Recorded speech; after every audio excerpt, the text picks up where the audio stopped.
সেদিন ছিল এটা কালী পুজোর নেমন্তন্ন, একটা দাদার বাড়ি। তো সন্ধ্যাবেলায় আমি চলে গেছিলাম আমার সাথে আমার কালিক একটা দিদি। তাকে পুজো দেখে প্রণাম করে প্রসাদ খেয়ে বাড়ি এলাম। কি অপূর্ব লাগছিল মাকে, দেখো। আর প্রসাদ, খিচুড়ি প্রসাদ তো পুরো অমৃত। ভীষণ ভালোবাসি আমি প্রসাদ খেতে। তাই দেখো আমি এখানে বসে পড়েছি। ভিড় ছিল খুব, তার সঙ্গে সেদিনকে গরমও ছিল প্রচণ্ড। এই যে আমার দিদি আর আমি।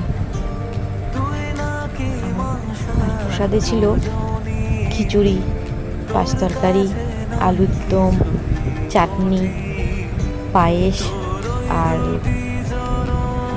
বোঁদে। সবগুলো খেতে খুবই সুন্দর হয়েছিল। যাই হোক, খাওয়া দাওয়া করে বাড়ি চলে এলাম। ওকে, টাটা, বাই।